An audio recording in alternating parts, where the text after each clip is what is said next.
وتوم التحقيق.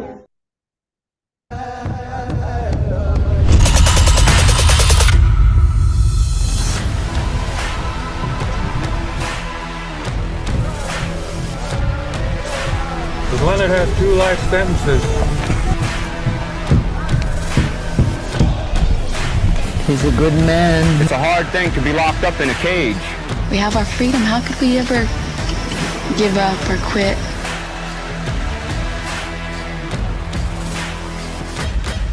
And Leonard's been strong, and we need to be strong amongst ourselves. Remember him in my prayers. Poor Leonard. I'll pray for him. Leonard has become very symbolic to many people worldwide. Wish that he would be free so he can come back. In order for us to get Leonard back, we're going to have to exercise our power.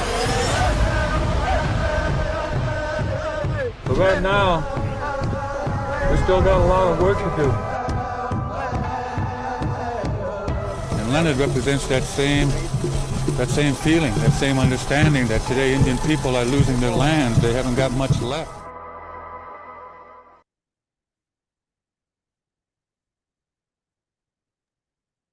Uhuru comrades, Uhuru to the world. I want to appreciate everybody for being on today. My name is Mwezi Odom, and I am the chairperson of the Hands Off Uhuru, Hands Off Africa Defense Campaign, the counteroffensive that has opened up the door with the Hands Off Uhuru Fightback Coalition, which is why many of you are here today to make the demand to drop the charges on the Uhuru 3, that is Chairman Omali Yeshitela, Penny Hess of the African People's Solidarity Committee, and Jesse Neville of the Uhuru Solidarity Movement. And comrades, I want to welcome you all on today. And before I go any further, I just want to invite you right now, if you are watching this on our YouTube, on our Facebook, if you're here on Zoom, to tell the people to share today's webinar so that we can get the people in to inform them about this serious fight back, this attack on the liberation struggle for African colonized and indigenous people, and these attacks that have been placed on the vanguard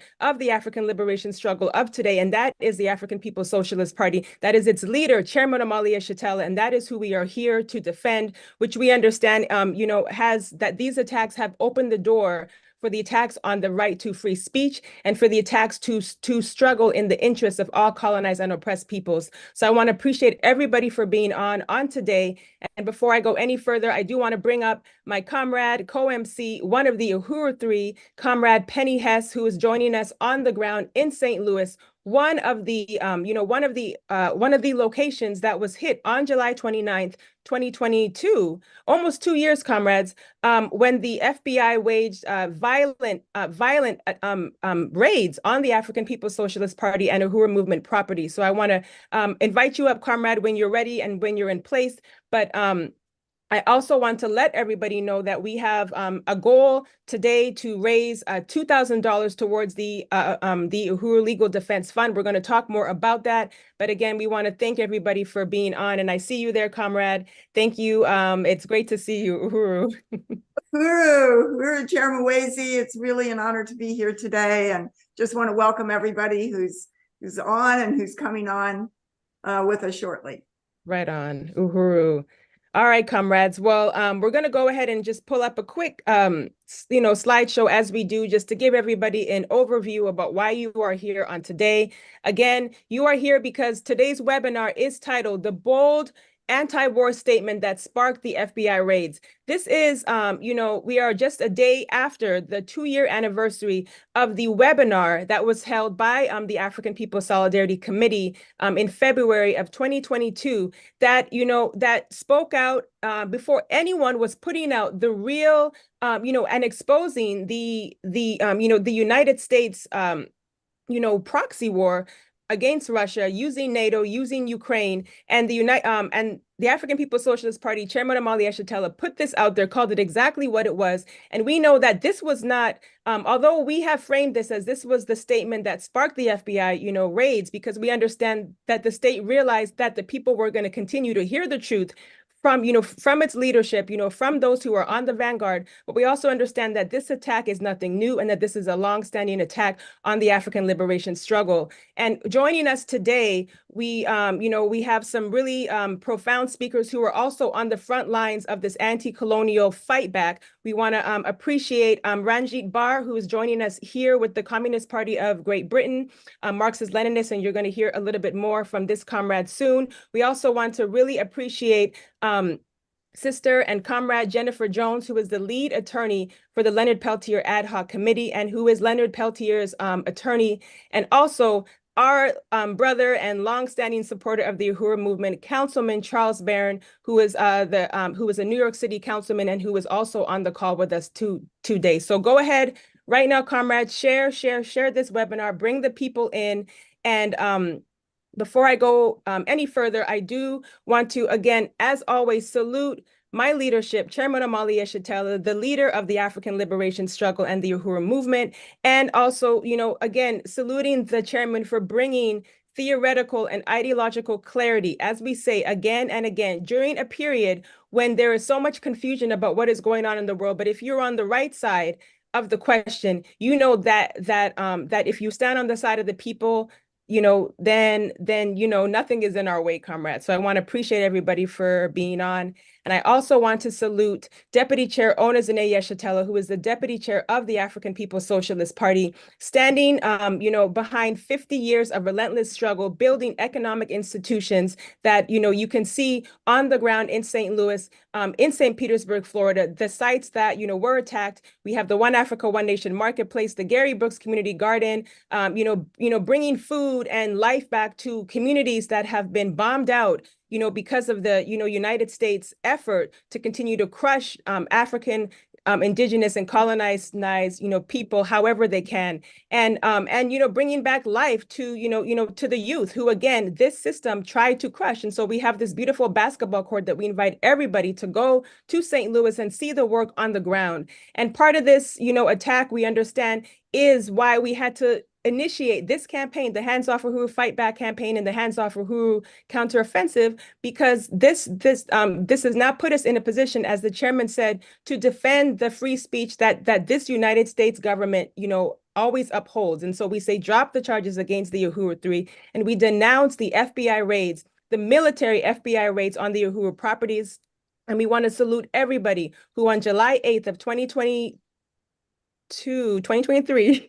united with building the Hands Off Uhuru Fight Back Coalition, which is made up of over 40 organizations who came on that day to unite in a non-sectarian anti-colonial free speech unity to make the demand to drop the charges against the Uhuru 3. And you can see more of our demands on our website. But we want to really salute these organizations, and individuals who took a stand to help build this anti-colonial free speech coalition.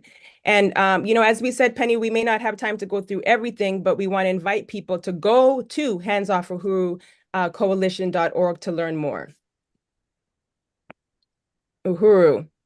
And we just have a few slides here. So if you're watching this back, you can pause it and look at this. But here are the principles of unity for the Hands Off coalition, as well as our demands, our 7 or our 8 demands that we have made, in defense of the people, comrades. So this is where you bring your, bring your fight back to this fight back, so we can, wage a united attack against this colonial state that is trying to crush this movement.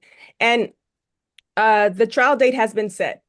So we want everybody to know and mark your calendars for September 3rd, 2024 in Tampa, Florida. We are going to be, as we say, putting the state on trial for its crimes against humanities and for its attempt to try to crush the right to freedom of speech. And so we're going to hear more about it in this program and as we continue to move towards September 3rd. But it's, really important period for us right now, comrades, to mobilize our base wherever we are to get on the ground in Tampa, Florida in September of this year. So we want to appreciate you for being on this call so you can help put that out to the world.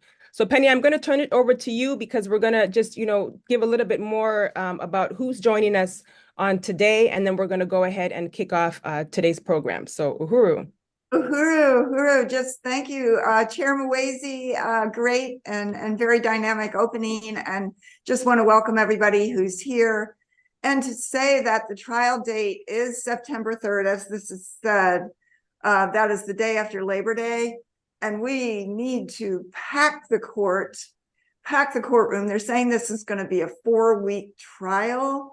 And we need, we're going to be building commitments from organizations and individuals who will be coming and will be part of it. And also, we'll be talking about this a lot more in the upcoming weeks and months, but in the weekend prior to the opening of the trial will be a conference to build the anti-colonial civil rights movement, which we'll talk about more, which is going to be very, very exciting. So one of the things that we do want to ask people to do today is, if you or your organization are planning to come, if you can come in any way, even sending representatives, but also mobilizing and bringing as many people as possible, please put that in the chat, and we're going to create a database of everybody whose commitment is to be there, because it's going to be the trial of the century, the test case about the whole question of the freedom of speech, and especially the anti-colonial freedom of speech in the US as we know it. So just going on, as always, the Hands Off Uhuru Fightback Coalition has a deep and profound commitment to do everything that we can to unite with the Leonard Peltier Adhoc Committee, that Leonard Peltier must come out. We say this year, we mean today, tomorrow. He must be released. We must, as the people, force this brutal colonial system to release this freedom fighter, this heroic resistance fighter for the rights of the indigenous people to their land, to their stolen land, to be able to have self-determination and national liberation, which is the only justice that there is. Next slide. We are also, in just a few minutes, we're going to be able to have the incredible New York City city councilman and also founder of the Operation Power in District 43, which is East New York in Brooklyn. And we'll talk about that more, but a very, very beautiful and an incredible district that both Charles Barron and Inez Barron have shared the leadership of that for 20 years, which is really powerful. And it's the only district in New York that is actually a greater percentage African than before. We're also going to have with us Ranjeet Brar from the Central Committee of the Communist Party, Great Britain ML. And we wanted to welcome him because their organization in Britain has been attacked in a similar way to the raids against the African People's Socialist Party's 7 organizations. So we want to talk about their situation and how they are leading the fight back on that. Uhuru. Thank you, Comrade Penny. We're really looking forward to hearing from those speakers and, just the, brilliance of this ability for us to be able to take all these struggles, as one. And again, like you said, free Leonard Peltier, free all political prisoners and not one more political prisoner. And just really want to appreciate that introduction for today's speakers. And I just want to, unite with, in terms of just our speakers but also our supporters and our donators and our volunteers. We, this campaign, as the chairman said, and as we know, all these movements around the world, and I don't know if the slideshow went down, but I just want to really appreciate our supporters and our volunteers, because this would not be possible, comrades, without your continued support. And so we just really want to make sure that we continue to acknowledge, and, those of you who don't want to be, out in the front because you just like to be back there doing things, we want to salute you too.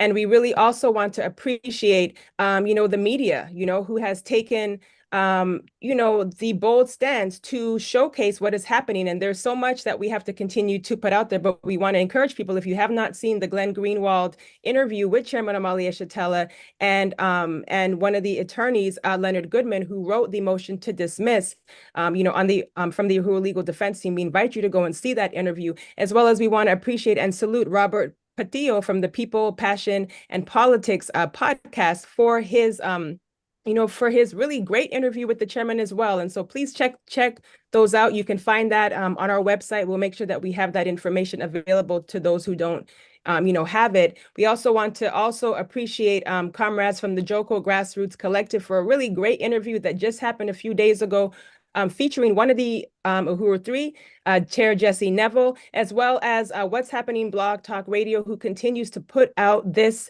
fight back. We want to really salute Sister Betty Davis and Ralph, Brother Ralph Pointer Presente, who was always with us. And so we just wanted to really acknowledge that. And we also, comrades, want to salute our courageous Uhuru legal defense team. We have a really, bold team that is ready to go to war in the courtroom for the Uhuru 3. And this is what has brought us to this point where now we have raised and I know that the slide that I'm going to show next is probably outdated, and we're going to get an update in the appeal, but we are 97%, probably even less than that, close to meeting our goal for phase 1, which was to raise $277,500 to be able to make this fight back in the courtroom. So we want to say, comrades, this is going towards the fight for the Uhuru, legal defense. This was to help us get our attorneys to where we are now. And today's goal, have a goal of raising $2,000. So if you have not already, go to handsoffuhuru.org/donate. That is where you can make your contribution on today. And without further ado, I want to.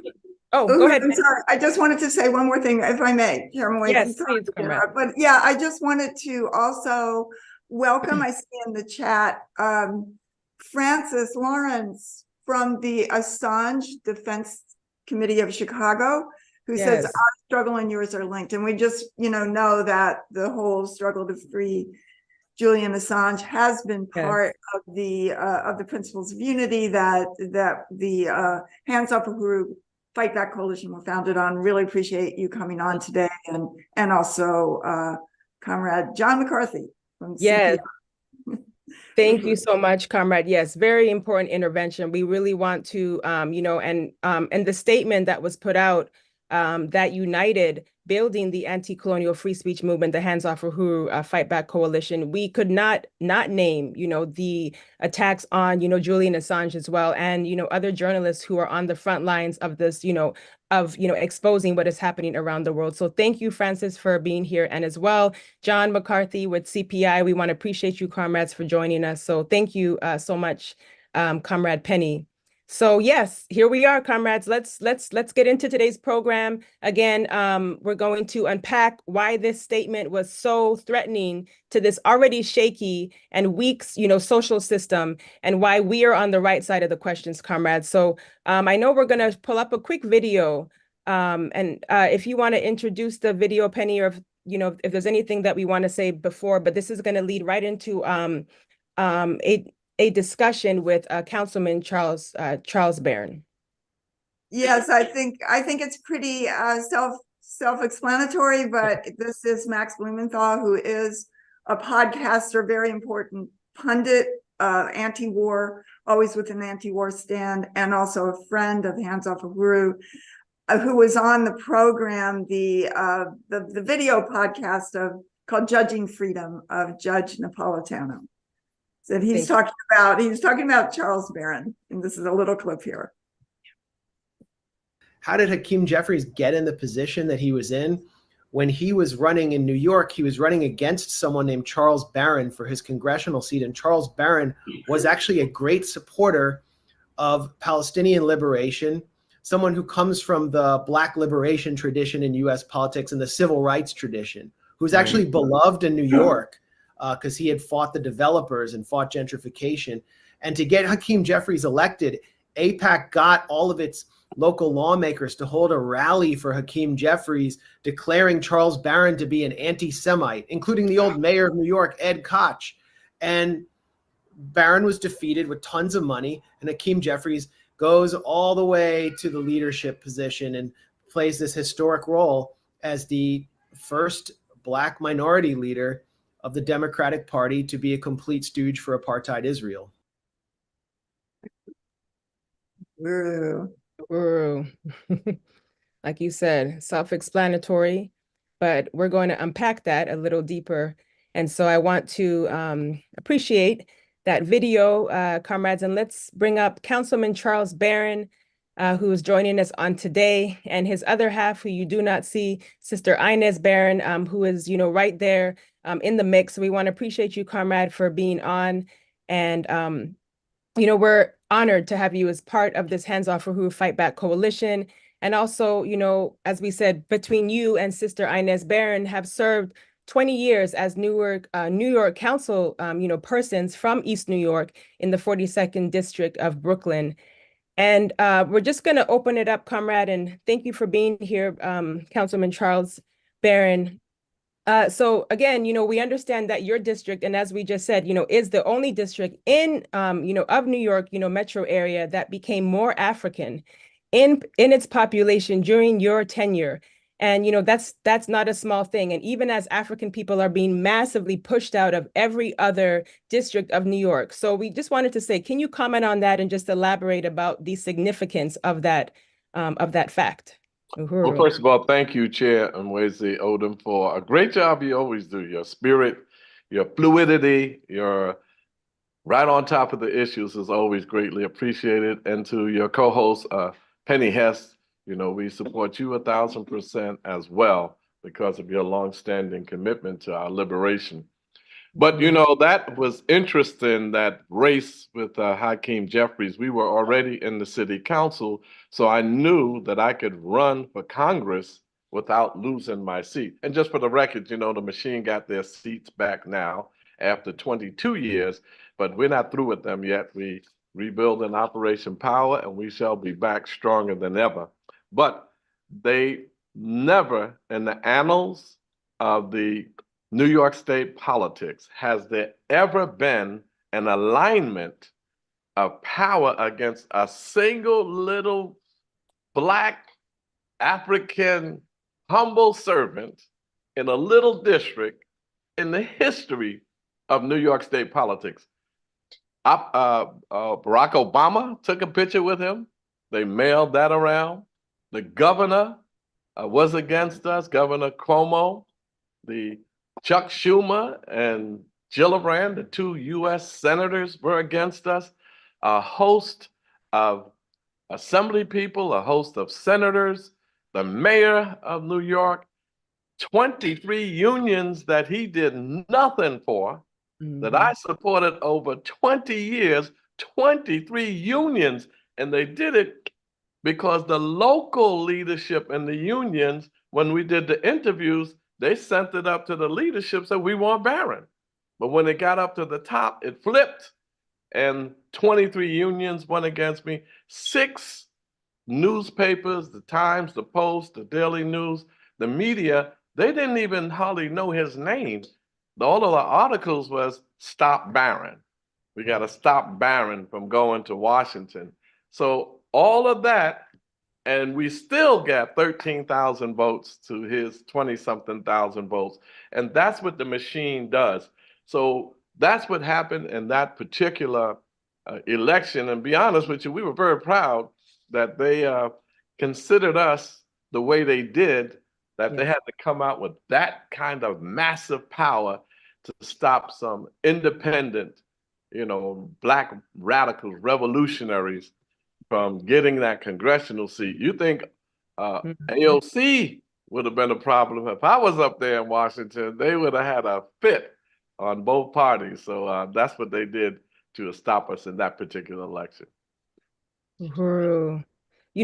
Thank you, Brother Charles. And that's really important because not only, of course, like you said, they tried to stop Charles Barron, like in this race, but again, even just that really important fact that what they couldn't stop and what they realized that they couldn't stop was this reverse of gentrification that you've been able to, do in your community. And I just think that that's really profound. And these are the kind of information that we have to put out there because you brought life, to the community. And And like you said, this little, whatever, as they characterize, insignificant, or, you know, however they say, but we understand the significance of an attack like that. So yeah, I don't know if you wanted to say anything more, but Yes, that's and really, just in terms of the gentrification, you know, that was one of our most profound achievements. You know, in New York, we have several majority Black communities, Harlem, up in Manhattan and Brownsville, Crown Heights, Bedford Stuyvesant, Clinton Hill, Canarsie, and then there's my beloved East New York. In every one of those communities, there was an increase of the white population and a profound decrease in the Black population. But in East New York, we stopped gentrification, and not only did we stop it, we got more Black developers to be owners, not no, you know, minority and women's and business and, you know, kind of stuff, but actually the general contractor. We got Black developers to actually be general contractors and have the major piece of the contract, and they hired their subcontractors. When I came into East New York, it was about 67, 70, 60, maybe 70% Black and Latino, Black and brown. And as we speak, it is now over 90% Black and brown. And the Daily News, who hates me, had to admit that East New York had a 13.2% increase in the Black population, and we actually lost a white population. We had 6.8, about 9%, and went down to 3%. So I had to tell people I had nothing to do with them leaving. They left on their own. So don't blame me. But we had a decrease in the white population and an increase in the Black population. In addition to that, $110 million worth of renovation of parks. Penny was there with the chairman when I showed them some of the actual things. We have a $20 million youth center that's going to belong to us for $1 after the duration of the contract. And we had over 30,000 units of housing. And we used the AMI, the area median income, as a barometer for affordability. You cannot allow HUD to define affordability in your community, because then they'll just say we got 80% affordability in this, but affordable to who? And what is 80% of what AMI? So we were able to maintain that. 3 new $88 million schools. We showed Penny and them some of that. And just a whole host of things. We could take the rest of the program on that, but we're not here for all of that. But we were able to actually transform the infrastructure, get 3 Black Liberation Army political prisoners freed, Jalil Montecume, Herman Bell, and Seth Hayes. They passed my reparations bill, watered it down a bit because I had left to go to the council, but it's still my bill, and we'll fight them further on that. So we got that passed. And these are some of the things that we fought hard for, to show that we can use the power of local city councils and state assemblies if we get African people, revolutionaries, radical electives like we will do in our school in St. Louis, the radical school that we're building in St. Louis under the leadership of the Black is Back coalition. We're going to have radicals all across the country get elected and do the same thing that Inez and I did in East New York. And hands off the Uhuru. 3, drop those charges immediately. And we're storming and getting ready for September 3rd.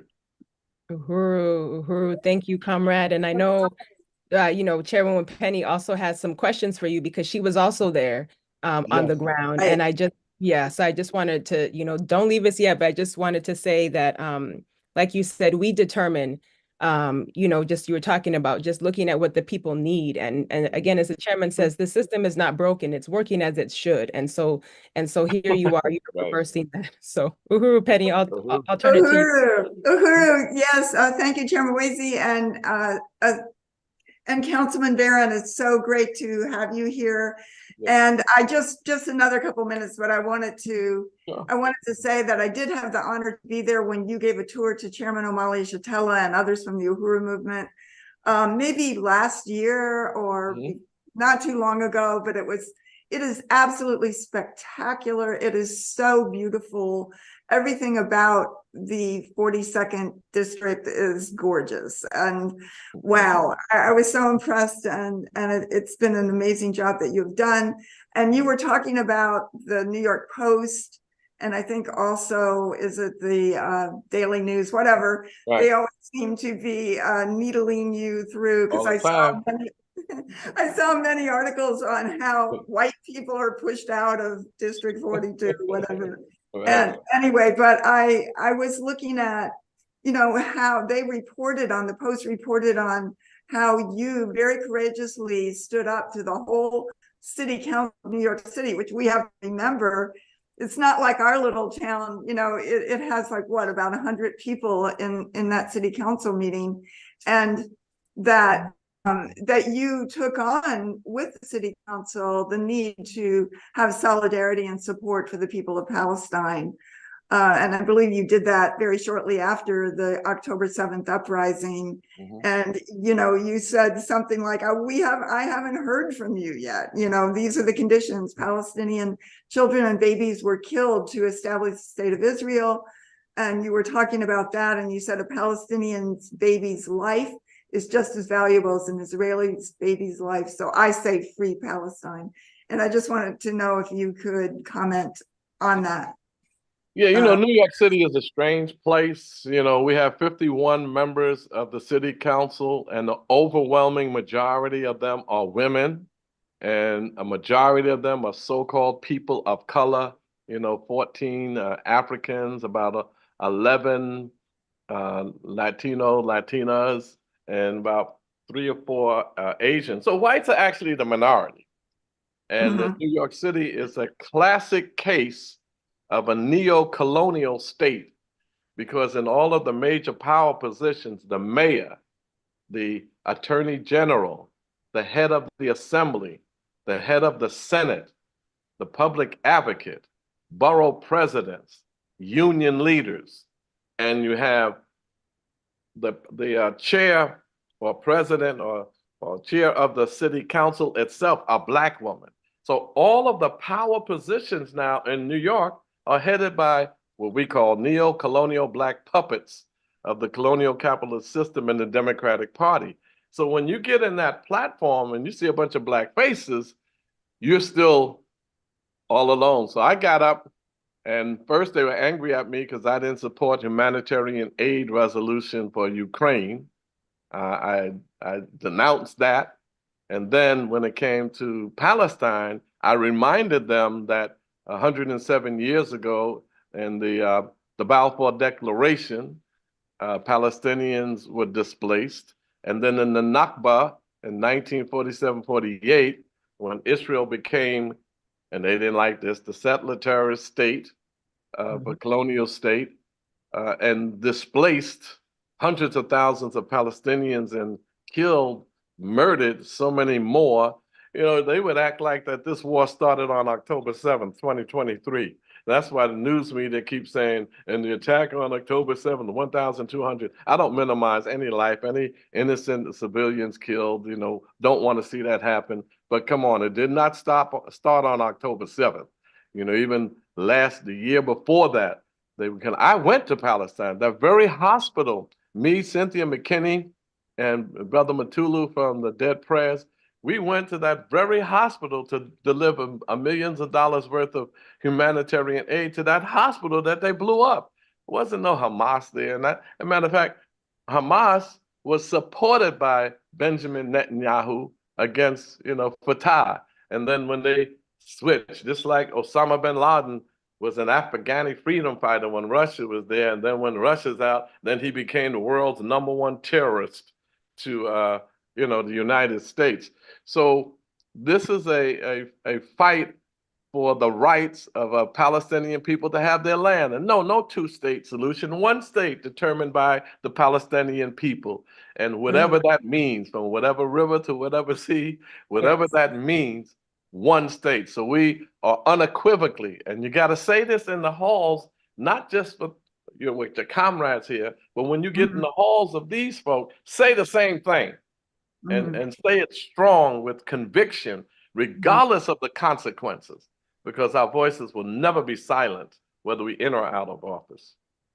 Uhuru, thank you for your courage and just your inspiration. That is such a powerful, it's always wonderful to have you with us. And Chairman Waits, thank you so much.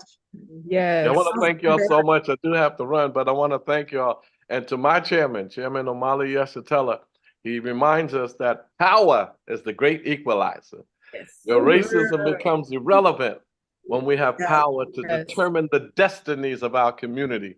And that's what I think this movement is all about. That's why we taken America to court on the 3rd of September, Yes. and we are going to win. We're winning Yes. now. We are going to Uhuru. win. Yes. Uhuru, comrades. Uhuru, thank you, Councilman Charles Barron. Thank you so much for your, being here. And I know you got to go. And part of your outro, I just want to let the people know that, Councilman Charles Barron also, part of why we know this attack also came because of this resolution that he wrote against the government, repression of the African People's Socialist Party and the Uhuru movement. And so you've been on the front lines, comrades, and we want to appreciate you and Uhuru. Uhuru. And I just want to, Penny, before we move into our next speaker, just to give a quick update that we have already some donations that are coming in. So I just want to appreciate those who have gone to handsoffuhuru.org/donate. To make your contribution towards our overall goal for today, which is $2,000. And again, we are $8,000 away from, meeting our goal for phase 1 of this fight back. And again, comrades, what we are, doing in terms of donating to this legal defense is, as we know, just a drop in the bucket of what APEC, and these other, lobbyists and, colonial state, entities have done to, like we just said, knock somebody like Charles Barron out the race. But we understand that even $1 towards this legal fight back counts. And so we want to appreciate those who have already gone to handsoffuhuru.org. And I'm going to turn it back to you, Comrade Penny, to introduce our next speaker, Uhuru. Uhuru, I believe that, I'm not sure that With Ranjeet not on. Rango, I think that's how he's called, is on yet. Okay. If so, come on. Yeah, he can come on, but I don't see them on. So yes, so then we are going to go to some clips of the challenge. Yes, go ahead Okay. Perfect. So we'll just years ago. Great. Yes, exactly. And so we'll hopefully Rango will join us a bit soon.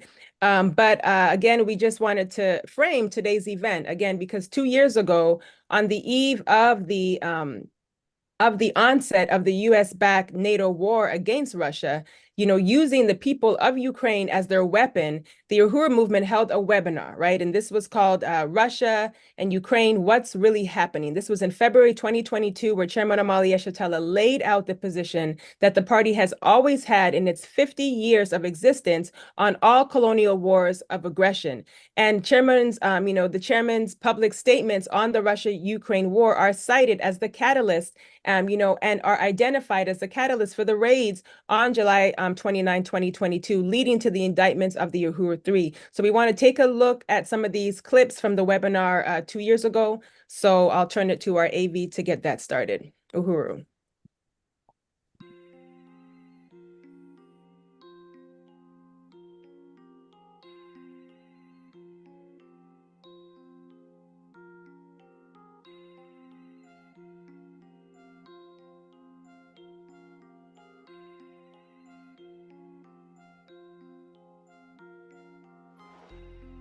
It's possible that Russia will attack. It would make sense if it did attack, just in the sense that you can't act like this, that Ukraine is some kind of benign entity that's right next to Russia anymore. You can see the whole history.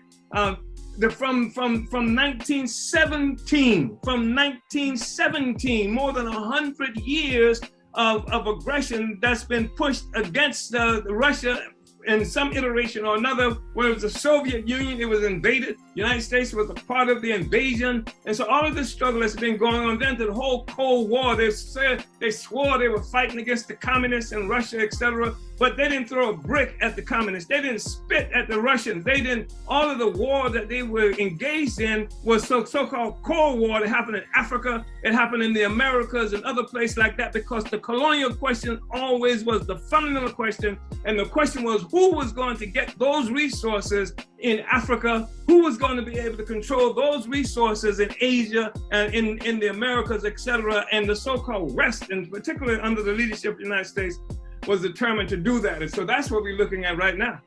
And the question of Black people, Africa is central to it, because it's central to the existence, to the founding and the continuing existence of a colonial mode of production. The whole system got its beginning, got its origin in colonial slavery and the extension of colonialism around the world that has now become the foundation upon which all of the political and economic activity that we are talking about occurs. But it is a colonial mode of production. It is a mode of production that the whole world is locked into, whether you've ever been to Africa or not, whether you've ever been to Mexico or not.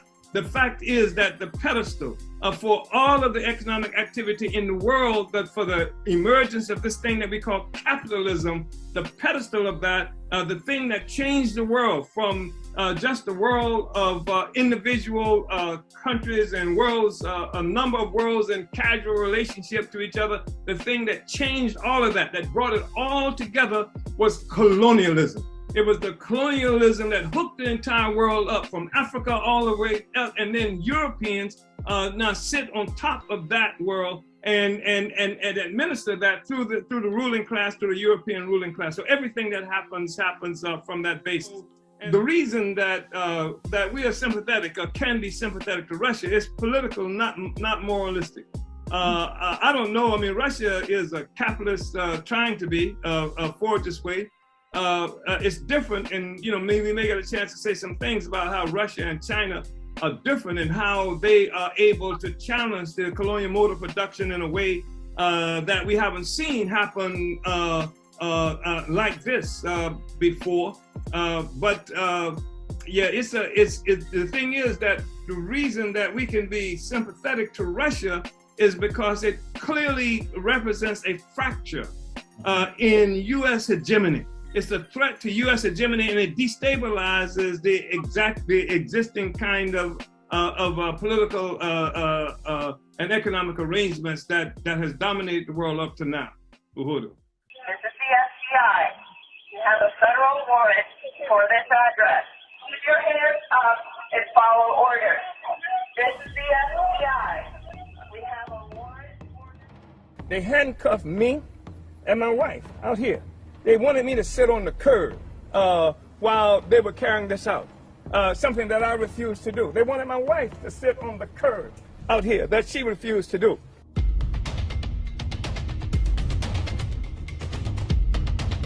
As I was coming out, this big old drone met me.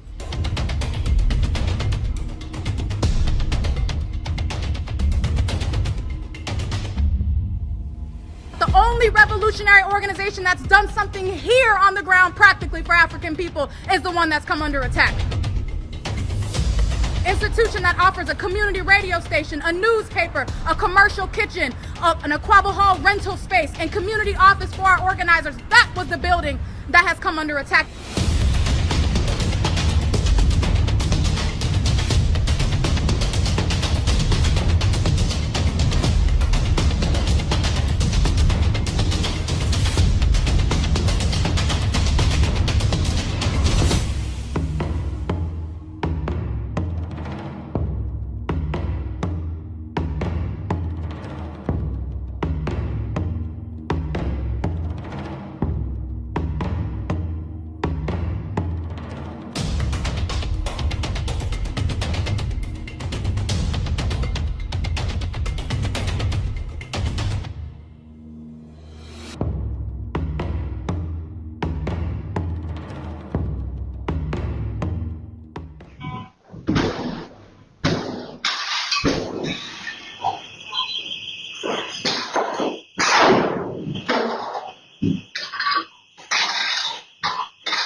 Yeah, breach, what do you need?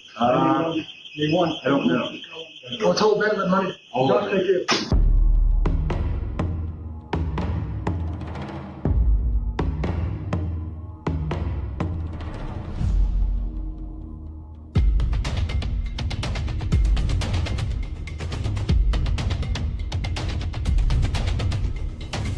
We will build a movement of white people that says hands off the Uhuru movement. They see in the African People's Socialist Party a vanguard for the struggle for the liberation of our people. They see that because not just what we do here in the United States, but because we had the temerity to do like Garvey, to do like Malcolm X, and take the struggle of black people around the world.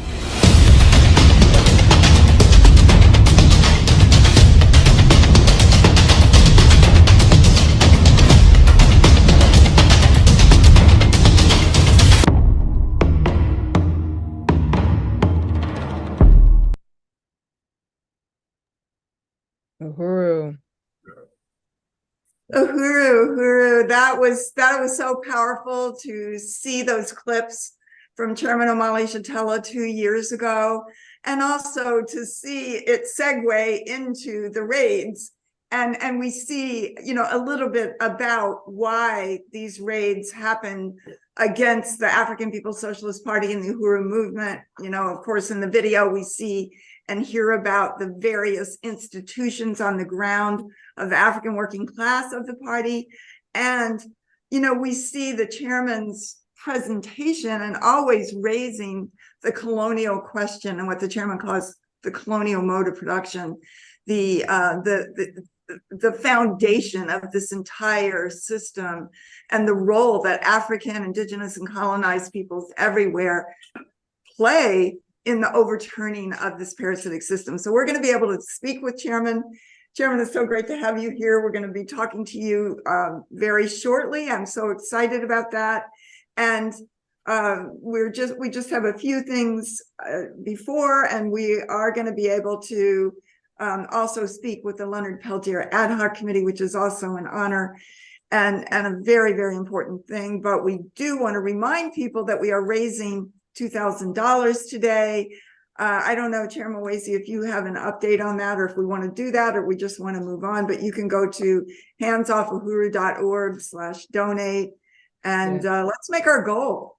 Yeah, let's make our goal. And I just want to just say briefly again that I want to just thank those who already went to handsoffuhuru.org. We will announce the amounts later, but I want to appreciate, you know, as we always want to thank and salute Comrade MQ, who kicked it off, you know, with the donation for today, as well as Comrade Vice Chair Lisa Davis, who could not make it today, but is always there. So we want to appreciate Lisa Davis, as well as Paulette and Tim Williamson, who is with the Center for Political Innovation. Thank you, Tim, and thank you, Paulette, for your donations, as well as Brendan and Lawrence and Shabaka, who have also made some donations towards today's goal. So we're going to announce those later, but I did want to not move on without acknowledging those who went to handsoffuhuru.org/donate. So thank you, Penny, and I'll turn it back to you, Uhuru.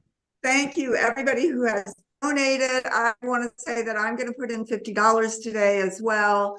And let's go forward to make our goal. Really appreciate everybody who has contributed so far. So we are winning. We are winning. We are going to win this case. We're putting the state on trial. I just want to say that it's always an honor and a privilege to be able to welcome the Leonard Peltier Adhoc Committee. And I know that we have with us today Jennifer Jones, who is the lead attorney for Leonard Peltier at this time. And it's, you know, we're always proud to have her, as well as I believe Dawn Lawson is also on, and it's also wonderful to have you as well. And I believe, yes, I see if you want to come on your camera as well. And Chairman Wasey, were you going to? Yeah, we can kick it off. Yes. Yes. And, you know, I see Don coming on camera. Great. Thank you, Penny, for just that transition. And again, yes, just want to join Chairwoman Penny and appreciate you, comrades, Attorney Jennifer Jones and Comrade Don Lawson for joining us. And again, As it's been said, we are always proud and honored to have you, comrades and dear friends, with us here with the official Leonard Peltier Adhoc Committee, to reiterate again our profound commitment to fight for the freedom of Leonard. And as we say, not one more year, free Leonard Peltier, not one more day. Free him now. And we want to welcome you, comrades, onto today's program. And, the coalition wants to, have you here to also, put out about this, that we will be calling for a national day of action to free Leonard Peltier on Saturday, June 2nd, and we'll be holding a joint webinar with the Leonard Peltier Ad Hoc Committee on Wednesday, June 26th. So, Attorney Jennifer Jones, can you tell us the significance of this day on June 26th? And welcome, Uhuru. Uhuru, thank you for having me. It's been so good to be in community with all of you. June 26th is the anniversary of the incident over on Jumping Bull, and what catalyzed everything that is happening with Leonard to this very day. And so each year it's observed, and folks come around, they talk about what happened, they reflect on Leonard and his incarceration as it stands now, the events that day, the local community there also, serves dinner, has other programming, and it's really kind of a weekend-long event if it falls on a weekend. But folks observe that day for multiple days, and people come from around the world to observe on June 26th. Thank you. Yes, and I appreciate you just as I know Penny also has some questions, but just, as you said, around the world, and just to, acknowledge that this is not happening in isolation, and that, just because, again, Leonard Peltier is one of the oldest, if not the longest, political prisoner, of today. So I just want to appreciate you giving us the importance of June 26th. And yes, I'll turn it to you, Comrade Penny. Uhuru.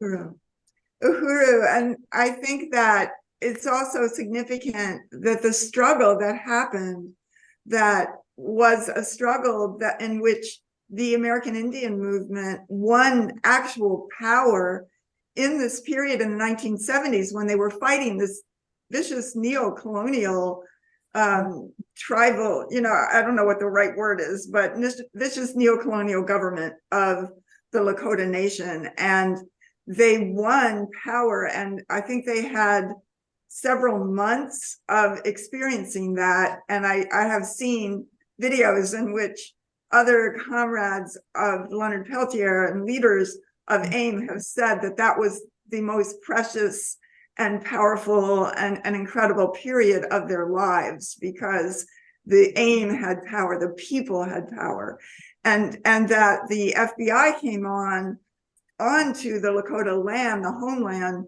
and as a continuation of the U.S. theft of the land of the indigenous people, and and tread onto their land, and were responsible for the deaths, the murders of 60 to 90 people on Pine Ridge. And that Leonard Peltier stood up. He was a resistance fighter, fighting for the right of the indigenous people to be free. So yeah, I don't know if you or Don or anybody wants to say any little bit more about that, but there are some powerful videos that we do want to show in future programs, about that.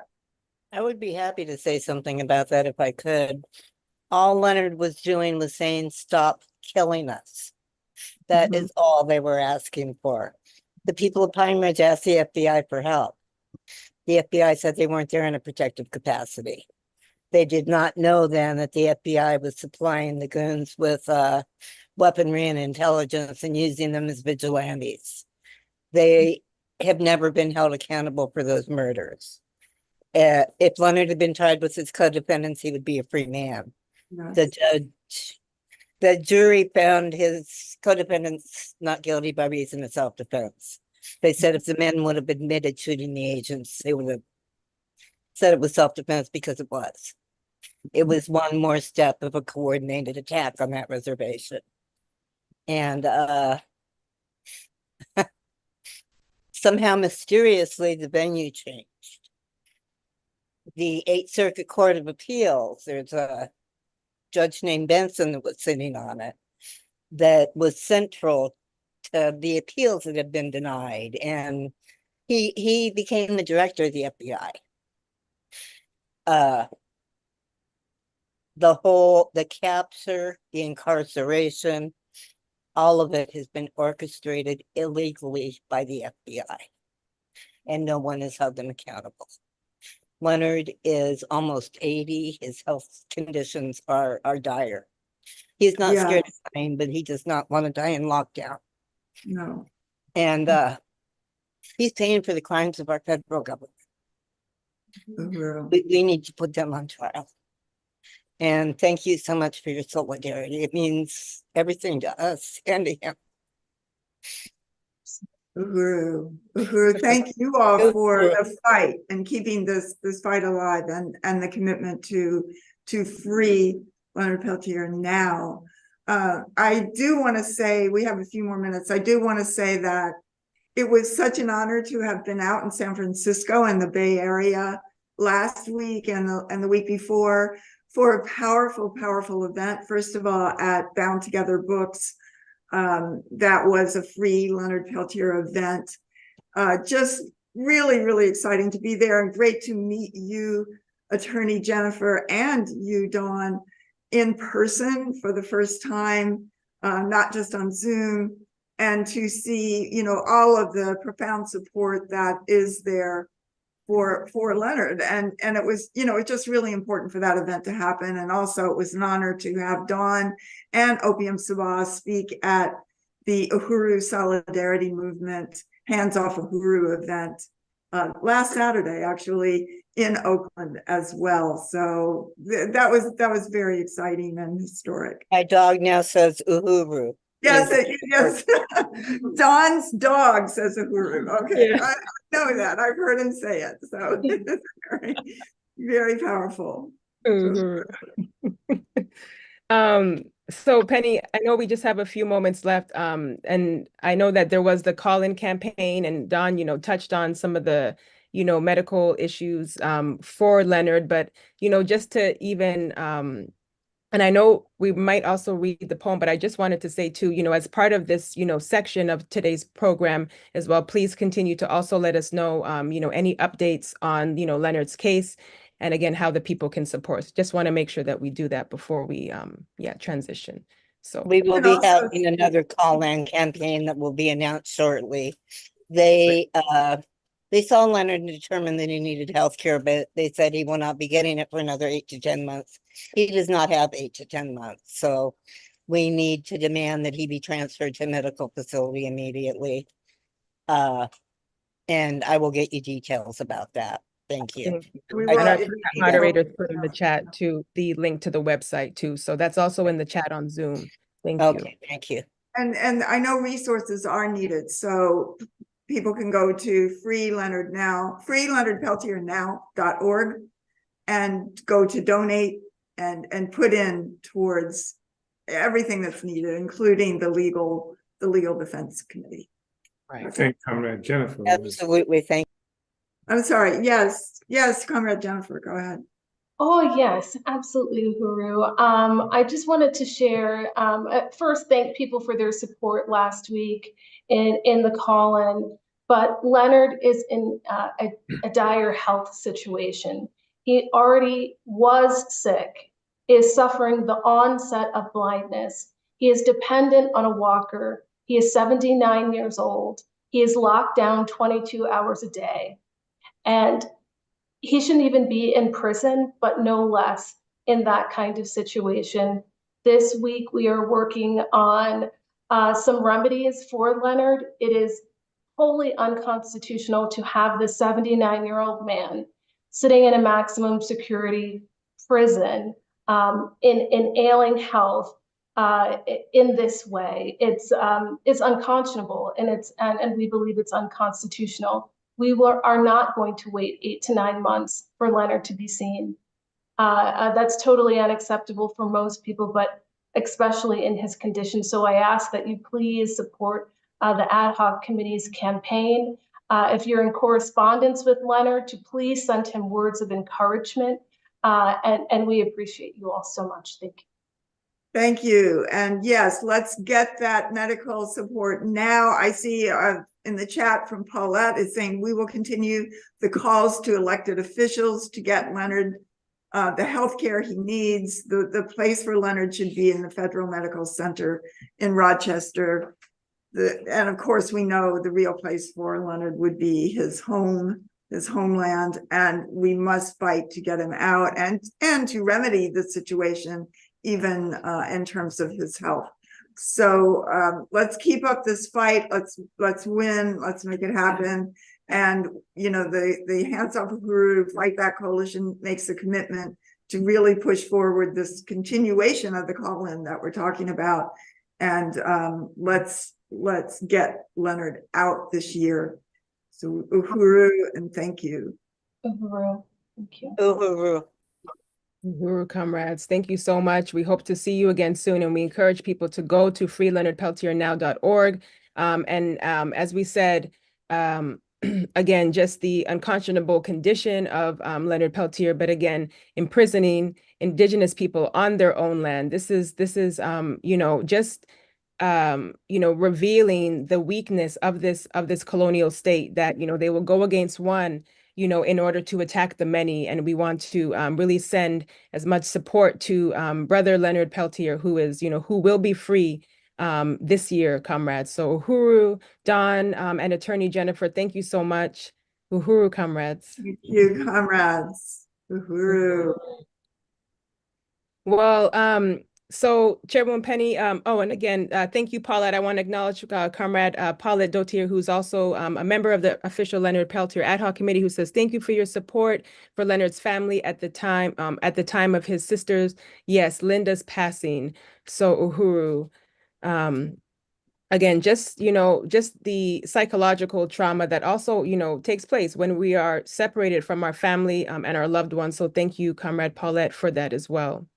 So comrades, we are moving on in our program, and this is the moment when we are going to, I would just like to take a moment to introduce Chairman Omali Yeshitela. And again, you know, really call on people to go to handsoffuhuru.org/donate. We have some more donations coming in, which we will update as we get to our appeal, and, you know, break it down how we can all help us meet our goal for today. But without further ado, I want to again, okay, great, we have the slides up. Again, just acknowledge Chairman, you know, the African People's Socialist Party, which, you know, has been struggling for the liberation of Africa and African people everywhere. And as we say, has been putting power back in the hands of the African working class, you know, which lost power with, you know, with this attack on, with this assault on Africa and African people, you know, initiating this colonial mode of production. And as we know, as we say, the Uhuru movement is not a protest movement. We are not here to just, you know, simply call out what is happening. We are about changing the world and changing the conditions that cause us to have to protest. So the African People's Socialist Party fights for African self-determination and self-government, as you can see with the many institutions and programs of the Uhuru movement. And again, for more than 50 years, the chairman has fought colonialism, again, not racism. And, you know, we can see that today colonialism is the prevailing view, and we will continue to break it down and make it clear for the people so that we know exactly what we are fighting against. Because again, in 1982, the chairman indicted the U.S. government on charges of genocide based on the Genocide Convention. And, you know, this is, again, things that were named in this indictment. And the chairman has made the call then to make reparations a household word, which we cannot deny today. And again, traveled to Namibia, met with President Sam Nujoma in 2006, you know, who again endorsed the struggle for reparations to African people. And we can see the conditions of our African brothers and sisters in Namibia and all throughout the, you know, continent, as well as chairman traveling to South Africa to meet with, you know, Winnie Mandela to win and gain support for the African liberation struggle and the struggle for reparations. Again, closely tied to Huey P. Newton up until his death, and just the longstanding support and the continued continuation of the African People's Socialist Party to complete that revolution of the 1960s, which we know was crushed.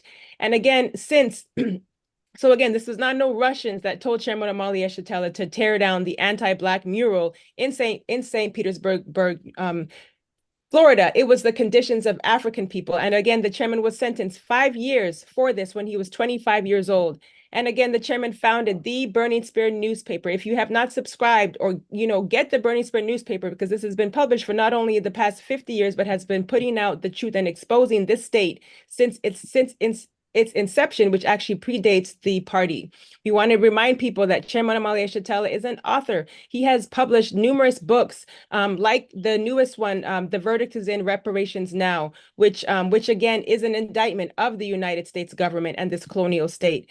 And again, the chairman spoke at Oxford University in the UK with a standing ovation on the call for Africa to have a closer unity. And as we are saying now, for the world to have a closer unity, in solidarity with African, indigenous, and colonized people. So without further ado, I want to salute and appreciate you, Chairman, for being on today's program to help us deepen the question of why this bold statement that you made 2 years ago, as we say, sparked the FBI wars. So Uhuru, Chairman Omali Yeshitela, welcome. Uhuru, thank you so much, Comrade Mwezi.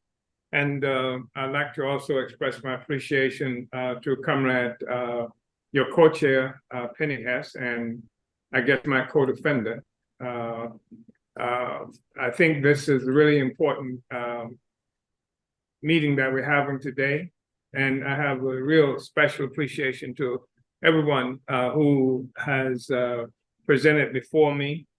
I think that much has been said about the legal questions that we're confronted with. Just think that what is really important is for us now to be able to understand and explain the situation that we're confronted with even more deeply. Looking at Comrade family member, Leonard Peltier, who is facing death in this camp, who faced death since the invasion of this land by settlers. I think that that's a powerful statement that condemns U.S. imperialism, and one of the reasons, or the whole colonial apparatus, one of the reasons it's necessary to keep him out of sight, to keep him quiet, to silence him, to disappear him, as they have tried to do up to now. But thanks to the Adhoc committee, of course, that's becoming increasingly difficult for them to do. So I really want to appreciate that participation, Comrade Charles Barron, for the work that he's doing, which is profoundly important anti-colonial work. And you will recognize that both Leonard Peltier and Charles Barron were involved in struggle to empower the people, not to get white people or white power to like us. In fact, if they had done that, neither of them would have faced the wrath of white power as they have done. In fact, Charles Barron would have been faced the gratitude of white power, just as Hakeem Jeffries did. And the same thing is true with Comrade brother Leonard Peltier. He would have been rewarded if he had decided to become a scout for the U.S. Imperial Colonial Cavalry, as opposed to being somebody who fought for the interests of the people. And the same thing is true with the African People's Socialist Party. I think that what is really important for us to understand is that though we are facing these charges, and they are legal charges, and the government is putting us on trial, and they've come up with the most ridiculous, asinine, almost claims against us, that and in the process of doing so, attacking their own institutions. This whole concept of free speech that they say the founding of their government is based on, in part. I think that it's really important for us to understand that, and understand even the origin and the basis of the law that we're having to deal with.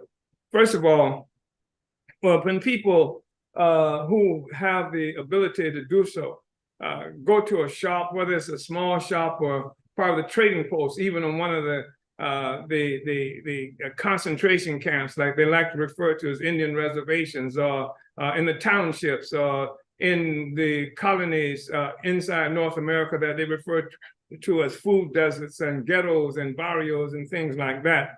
People go to a shop and they will pick up, if they're lucky, something that they can eat or they can use. Most people don't give a thought to where it came from and how it got to be there. But the fact of the matter is that how it got there, where it came from, and how it's distributed, who gets it, is a critical kind of question that all of these struggles we're involved in revolve around that. The fact is that colonialism is an attack on the ability of people to feed, clothe, and house themselves, where the colonizer actually imprisons the land, the productive forces of the people. We talk about the productive forces of the people, we are talking about land that they can characterize, if they want to, as townships and reservations and ghettos and all of these things. They're talking about the land that's necessary for producing life. How people feed, clothe, and house themselves is connected in a very serious way to the land. And the productive forces also have to do with the kind of economy that people have. And society is composed of an economic base, that is to say, the nature of the society itself, the productive forces and all of that, and a superstructure. And the superstructure of the laws and include the various other kinds of culture and institutions, et cetera, that stem from how people produce life. That is to say, the economic base. And what we have is a situation where indigenous people were engaged in the production of life on their own, African people engaged in the production of life. And then we have this intervention coming from Europeans who were living in dire straits and under feudal domination, extreme poverty, to the point where in the 1300s, and some places in England, they were actually eating their own babies, and they leave Europe and they come in and attack Africa. They begin this process of forcible distribution of African people at gunpoint to various places around the world. They attack on Africa, they capture the land. They capture the ability of people to feed, clothe, and house themselves. They capture the labor and transfer this labor that would be going to the development of our own capacity. They transfer it to other areas, and they capture all of this. The productive force is now under arrest. This is what colonialism is all about. Then they create laws, they create structures, et cetera, to maintain this particular relationship. That's what it is all about. That's why, and they do things, the colonizer have to disappear the colonized. If they don't disappear the colonized, we are living examples of the crime that's committed against us. We characterize and define them as illegitimate. So they have to destroy our existence. So that's why it's necessary to destroy Palestine. If there's no Palestine, there's no Palestinians. And so they just got Arabs who are living in this territory. This is how they would define them. The same thing is true of the indigenous people in this land. African people are no longer Africans, et cetera. We are Afro-Americans. That's the best thing they've called us in a long time, because we've been all kinds of things, from porchmongers, the niggers, the jungle bunnies, the coons, et cetera, et cetera. The Mexican people who were characterized in all these horrible ways to just disappear them. And to the point that it's impossible to absolutely disappear them, then we become hyphenated part of the colonizers. So we become Negro Americans, African Americans, Black Americans, American Indians, and all these other kinds of characterizations that liquidate our independent existence. This is what the colonizer has always done. Colonialism has to disappear the colonized in order to validate its existence. The colonized have to do that. I look at, and many of you are maybe familiar with something that was written by H.G. Wells. This is the height of imperial growth and domination.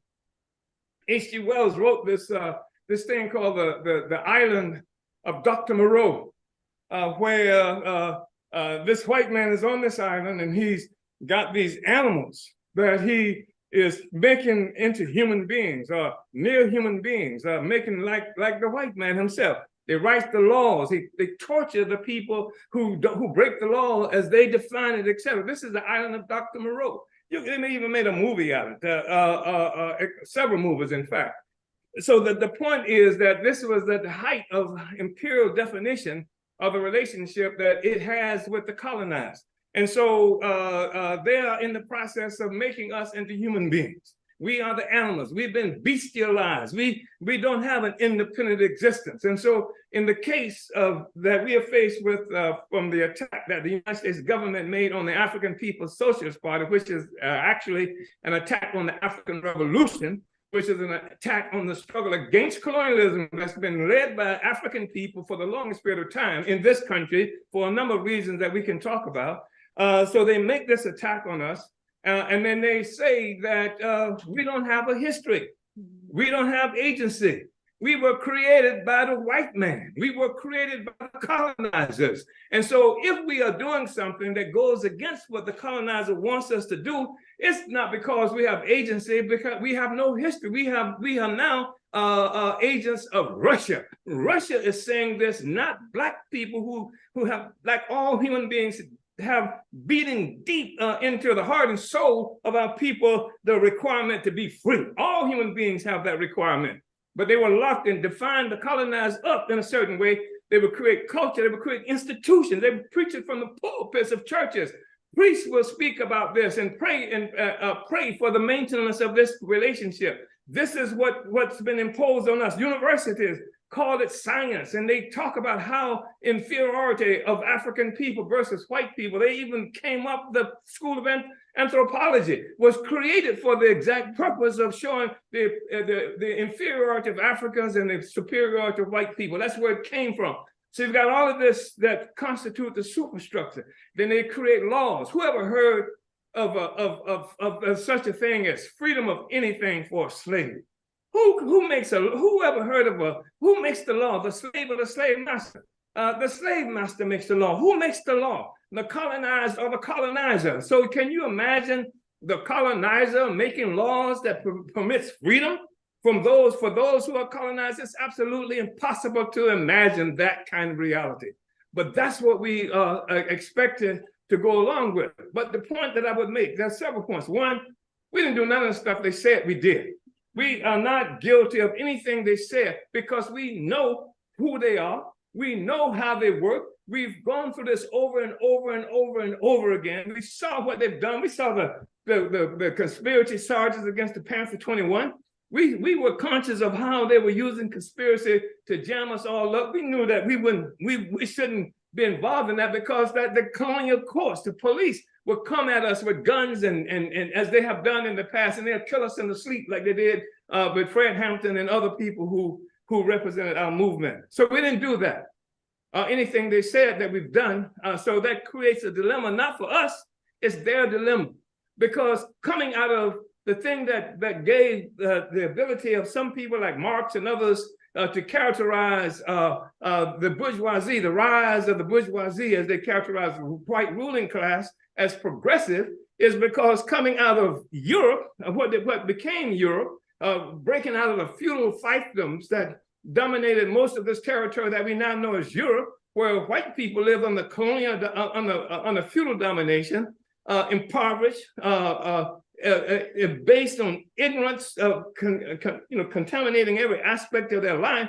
Then you have this movement where some colonizers went into Africa and went into these other places, kidnapping people, taking lands and what have been, accumulating all these resources that made them wealthier than the feudal nobility, made them richer than the queens and kings of Europe, etc. And they in turn began to transform conditions in Europe as they were transforming conditions for the rest of us.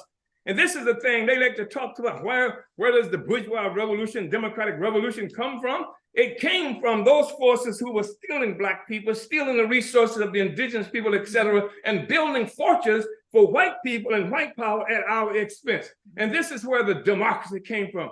This is where the whole First Amendment came out of that, because they had no rights in Europe. They had no rights. They were tied to the land. In fact, it was so bad that during this whole struggle that this French philosopher named Diderot made this statement that I really appreciate, and said that man shall never be free until the last king has been strangled with the intestines of the last priest. This was the relationship between the church and the state that existed at that time that they were trying to break free from. So they broke free from that. This was made them progressive. Now, white people are not just trapped on the land. The people, they can leave the estates. They can go and get jobs building ships so that white people can leave to go and capture black people in Africa or transfer us around the world. The so-called industrial revolution is born out of the enhanced production that's come as a consequence of all these resources they're stealing. Jesus, by the way, did not bring that to them. What brought that wealth to white people and white power was this. Even though they've come up with fantasies like Santa Claus to try to explain in the popular culture how the white people have everything and none of us have anything, where these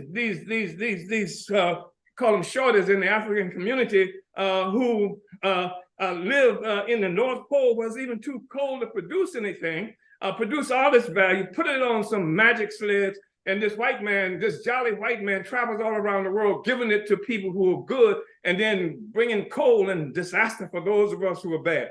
All of this mythology comes to obscure this contradiction that's born of taking land, taking resources from us, and trying to explain how the hell did stuff from my refrigerator in the black community get into the refrigerator of somebody in the white community? And how the hell did the white community get here when the original custodians of the land have been pushed off? They don't explain that at all, and they don't want that explanation. Therefore, they take us to trial. They want to liquidate our ability to even say anything. We can show 50 years or more of history of our party alone, that we've done everything that they claim that we are guilty of doing now, that we've always done this before the man they said was responsible for this was even born. We can show that the Black Liberation Movement has always struggled against this since they passed the United Nations, this convention on the crime of the prevention and the punishment of the crime of genocide. 4 years after that happened in the United Nations, black people were at the United Nations charging the United States with genocide. We charge genocide. Anybody can go and Google that, and you'll find that we've done that forever. We find that they even Du Bois, who worked with them against Garvey, was tried for the same thing that they put us on trial for today. That's been part of the history, but they don't want that history.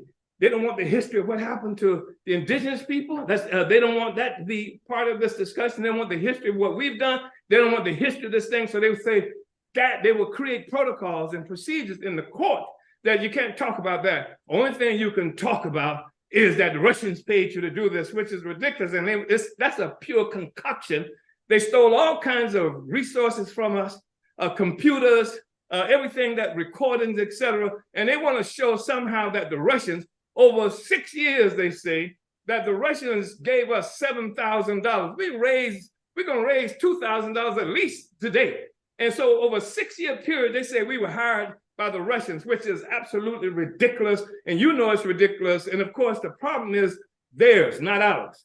So in the process of attacking us, you have a situation where people were fighting against tyranny in what now is called Europe, fighting against feudalism, fighting for free speech when they had none because there was divine right of kings and white people didn't have no rights. They just lived on these estates dominated by the nobility. They're fighting against this tyranny.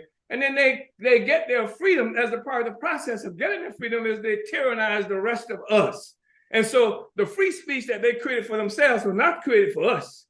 And the only reason they're talking about free speech now, in fact, this is an advancement because we're looking for court precedents. Well, a major precedent we're going into this court with today on September 3rd, the precedent is that they're going to court. What they used to do is just take us to the nearest tree or burn us someplace. That's the reality that they don't want to talk about. And so they will lock this discussion into that. So they say, we can't speak. And that's bestializing us. We don't have the ability to speak, to think. We have no history beyond the history of the white man. So that's bestializing us. That's the whole thing that colonialism does, and that's what we are going up against. Therefore, it's really important for us to understand that we're going to go to court and we're going to kick their asses in the court. If we go to court, we're going to kick their asses before the court because we've got an appeal in right now. And we're going to mobilize masses of people throughout this country and around the world. We continue to build this anti-colonial movement. We're talking about an anti-colonial free speech, an anti-colonial civil rights movement. And a civil rights movement, why civil rights movement? Some people have raised that question, but they said that we know Malcolm X said that you don't take your court your case to the criminal, you take your criminal to the court, it has to be human rights instead of civil rights. And we say, right on. But we're going to build a anti-colonial civil rights movement. Why? Because we agree with Malcolm. That's why we took them to court. In 1982, we took them to court. That's why we were collecting signatures to take them to court again. That's why they attacked us, because we're doing that. So the point is that we have to fight for the right to take them to the white people, to the Human Rights Court, to the International Court of Justice. And to do that, we waged the civil rights movement, civil rights struggle, not to be integrated into the system, but we were waging a civil rights struggle to be able to utilize that to fight against the system and to go and make this major anti-colonial struggle, anti-colonial civil rights movement. And that's what we have to do. We lock the struggles of people who are in these concentration camps now because they stood up for Black people. Leonard Peltier, all of the Black Liberation Army forces, all those people who stood up for us and who are crushed in our communities, the Black community who can't have control of our children because they kidnap them on a regular basis. They don't talk about this. This is not going to be in Biden's campaign. Joe, what's his other guy's name? Bernie Sanders is not going to put this on his platform. This is our platform. So we build an anti-colonial civil rights movement that we use it as something to springboard into this human rights struggle, taking with us all of the colonized peoples of the world in the process. Uhuru, thank you.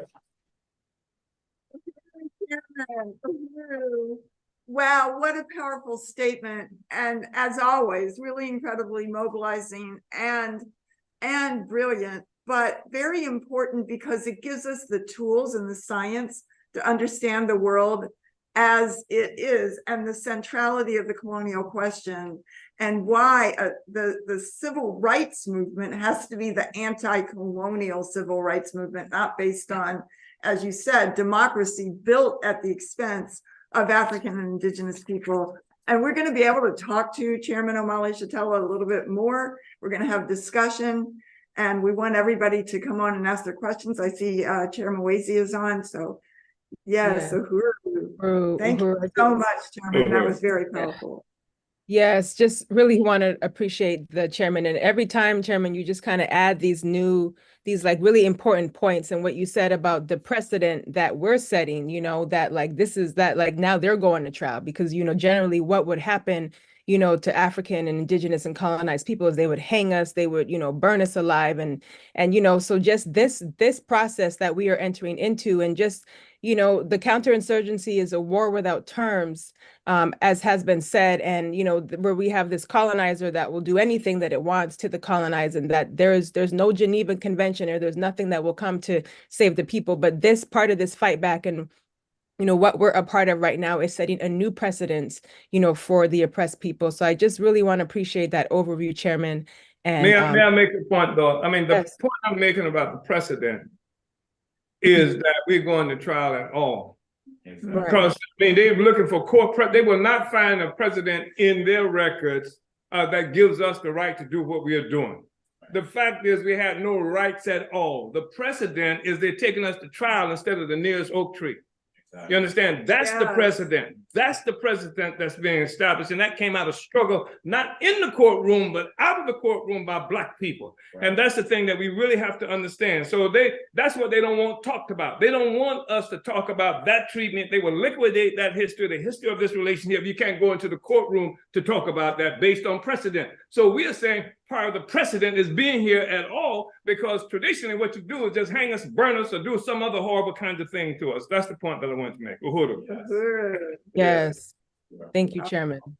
Yeah, right on. That's very powerful. And just want to really salute your leadership, Chairman, and just helping us to really break this down. So I appreciate that intervention. And we are actually, I just want to again appreciate those who were, who made contributions during the chairman's presentation. And as we are leading up towards our next section, I don't know if Comrade Rango has been able to join us, and I'm sure Penny, you will let us know if you do see him on, but I don't at this moment. So I don't see him on, Yeah. and I don't know if I made a mistake on the time. I don't know. I have Yeah. to, I'll be in touch and we'll have him on the next time. yes, if possible. right on. So, Okay, great. So we do hope to hear from Rango in the future, and we just want to appreciate the struggle to help bring him on to today's program. But without further ado, I do want to transition us to our next section, which hopefully will be a very brief update, and then also just provide us a little bit more information about where we are in terms of reaching our goal for today, but also reaching our goal overall for phase 1 of the legal defense for the Hands Off Uhuru, Hands Off Africa Fight Back. So I'm going to bring up one of the Uhuru 3, chair of the Uhuru Solidarity Movement, and just another, bold example of what solidarity represents in this fight back. And I want to really appreciate you, and I see you getting in place, Comrade Chair Jesse Neville. It's great to have you on, Comrade, and I know you're here to give us an update about our appeal and where we are. So Uhuru. Uhuru, Chair Mwezi. Yes, it's a great honor to be here as always. And I just want to start off by expressing my profound appreciation for everybody who has spoken, starting with Chairman Omali Yeshitela. That was an electrifying and brilliant statement and presentation that you gave, Chairman. And as Chair Mwezi and Chairwoman Penny said, it deepens our understanding and arms us with the understandings to go forward and continue to build this counteroffensive and establish a new precedent of this incredible victory that is going to happen. And just really appreciate what you summed up, that the fact that this is even going to trial is a precedent that was not established by the courts. It was established by the people. It was established by the African community and the struggle of the people. So too will the precedent of the victory that happens in those courts be a consequence of the resistance and struggle of the people and the movement of the people. So that's what this is about right now. And I also want to salute the Leonard Peltier committee comrades, Jennifer Jones, Dawn Lawson, Opium Sabah, Ward Churchill, Dan Battaglia, everybody in that committee, and say that I totally unite with the ongoing struggle. Not one more year. Free Leonard Peltier. And what I'm here to talk about is raising $2,000 for the Hands Off Uhuru Legal Defense Fund. We are so close, comrades. Thanks to all of you. Thanks to our thousands of incredible donors and supporters. We are so close to completing phase 1 of our fundraising campaign. Uhuru.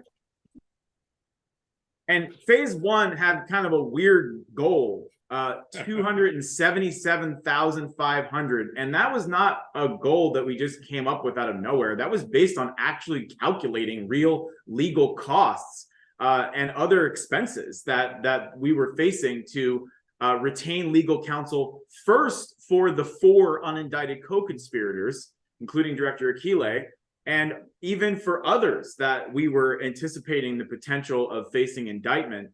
And then being able to retain permanent counsel for the Uhuru 3, beginning with Chairman Omali Yeshitela and also Chairwoman Penny Hess and myself. So this has been really important. It's been because of you, because of your support. And we are gearing up to go into phase 2 to raise at least $100,000 to be able to go to trial and put the state on trial and win. This is going to take a lot of resources. So we are aiming to raise at least 100,000 by September. But first, let's get phase 1 behind us. Let's get it done with. And the amount of money left to raise in phase 2 is just a little bit more than that paltry sum that the US government claims Russia contributed to the Uhuru movement over the course of 7 years.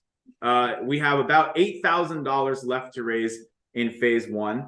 And our goal today was to raise $2,000 of that. And so far we have already raised 396. So Uhuru to that. And we want to thank MQ, Lisa Davis, Paulette, Tim, Chairwoman Penny Hess, Brendan, Lawrence, Shabaka, Anonymous, Raya, MQ once again, as always. Another Anonymous, Janine, Maureen, and Dawn for all of your contributions. And if everybody on this call right now gave $50, on average, we would surpass our goal today of $2,000 towards the Hands Off Uhuru Legal Defense Fund. So you can go to handsoffuhuru.org/donate, and we will be announcing and thanking you for your contributions as they come in. But I just want to say a few more things about the fundraising campaign up to this point. So about $269,500 has been raised since July 29th towards the phase 1 goal, which is what was needed to launch this campaign, to retain the legal counsel, to prepare to put the state on trial and win this victory for anti-colonial free speech. Thousands of you have contributed everywhere from $1 to $70,000 to make this happen. And everything this campaign has accomplished has happened because of you, because of your support. So as we gear up to launch phase 2 of the fundraising goal, we've got to go ahead and close out phase 1. We can do this, comrades. Let's go ahead and do this today. We only have about $8,000 left. So I just want to put this out there. That means 8 people giving $1,000 each today. And we'd be done with phase 1. We have 8 people in this meeting who could give $1,000 each to handsoffahuru.org/donate. Your contributions are tax deductible. It goes towards a 501c3, which is our fiscal sponsor. You can also let us know in the chat if you're able to make that contribution. Checks can be made out to Open Collective Foundation, and you can write Hands Off Uhuru in the note and mail it to the Uhuru Solidarity Center at 2654 Graveway Ave, St. Louis, Missouri, 63118. 8 people giving $1,000 is all we need, or 16 people, just 16 people giving $500 each. We would be done with phase 1. And I want to thank Ruby, who put in $50. Uhuru to Comrade. Uhuru, Chair Jesse, can I just jump in just for just a moment, because I want to get us halfway there. And you know, I'm not good with the math, but from 446 raised to 500, what is that? And I will contribute that amount to get us halfway towards, or a quarter, I guess, ways towards our goal for today. Okay, so right now we are at 446. So Chair Mwezi is committing to put in $54. $54. All right. We've raised $500, comrades. That's incredible. Let's keep it going. Let's get it to 2,000. Go to handsoffahuru.org/donate. And yes, and go ahead and contribute to this campaign to stop the FBI and US government dead in their tracks in their plan to try to make Chairman Omali Yeshitela their latest political prisoner. That is not going to happen because of the power of the people, which comes in many forms. And today it comes in the form of $2,000 to the Hands Off Uhuru Legal Defense Fund. So go ahead again to handsoffahuru.org/donate. Thank you again. And we want to thank MQ. Okay, right on. Salute to Comrade MQ, one of our most incredible recurring donors to this campaign. MQ put in $15, so we're at 515. Let's get that up to 2,000. And before I get out of your way and continue to donate as this event continues today, I want to say that again, we are getting ready to close out phase 1 and move into phase 2, which is to raise $100,000 from now until September. So we want to plant the seeds for you to start thinking about being one of 100 people that we are calling on to give $1,000 each. And you can do it in installments. You can do it from now until September in whatever amounts make sense for you. So give that some thought, put it in the chat if you're interested in making a $1,000 pledge towards phase 2. And we will continue to be in touch with you as we gear up to launch the campaign to raise $100,000, the bare minimum of what it will take to go to trial and continue the day in, day out organizing work to build the people's movement that will put the state on trial. As the chairman says, the trial begins now. handsoffahuru.org/donate. Uhuru. Uhuru. Thank you so much, Comrade Chair Jesse, for that. And I know you're going to be back on in just a moment to, give us some more updates about how people can continue to support this campaign through the Solidarity Front. the of this fight back. But I want to appreciate that appeal, and again remind people to go to handsoffforhuru.org/donate. And for those of you who have donated, we want to appreciate you, and those of you who have donated your time and your resource and your skills to this fight back. And I do see here in the chat, Sharon Tipton has announced that she's interested in making a $1,000 pledge towards the legal defense. And she's dropped her email in the chat. So I know that our appeals team will follow up with you, Sharon. Thank you so much for that bold statement and, making a stand for this fight back. Thank you so much. And Sharon Wazy. So that means that with that pledge, I want to salute Sharon. Thank you so much to Sharon for making that incredible pledge. And we also want to thank Kitty, who put in $50. Uhuru Kitty. Lisa, who put in $50. Lawrence, who put in $30. And Mona, who put in $100. Uhuru Mona. Uhuru Mona, yes. I want to salute just incredible supporters and members of the Hands Off Uhuru Coalition, and salute to Comrade Mona. And wow, look at this. We have $1,000 pledge by September 3rd from Comrade Amanda Carlozzi. Uhuru, Comrade Amanda, yes. Uhuru Amanda, that's incredible. So, and we have $50 from Chairman Omali Yeshitela, Uhuru Chairman. Uhuru comrades. So I know my time is up here, Chairman Wazy, but I just want to say $2,765 raised in donations and pledges today. Uhuru. Uhuru comrades, we did it. Right on. This is so exciting, and I just really want to salute everyone for those donations. And thank you, Sharon, for just basically said it ain't over yet and kind of got us, back on track. So thank you so much. From that $5 anonymous donation to the $1,000 pledges. This is just really important. And I see another 50 from Deputy Chair Ona Zane that also came in. So thank you, and Uhuru, Deputy Chair Ona Zane of the African People's Socialist Party, for your donation and everyone. So I know that was a great time. Time's up, check, and time for us to transition. So thank you so much, Jesse, for that appeal. And Penny, so now we are moving to just some questions that have come in. Uhuru. Yeah. Uhuru. I did want to just read one of the questions that was on YouTube and was actually answered in the chat on Zoom, and it's been also addressed on YouTube, but I wanted to announce it. And if you see any other questions, do let me know that we might want to address. But Comrade Visto, who is on the ground in Namibia, asked a question during the Leonard Peltier's ad hoc committee's presentation, just asking, is there a direct email or postal address to send messages of solidarity to Leonard directly? And so you will see in the chat on Zoom and also in YouTube, the address that Comrade Don Lawson has pasted there, where you can reach and contact Leonard Peltier.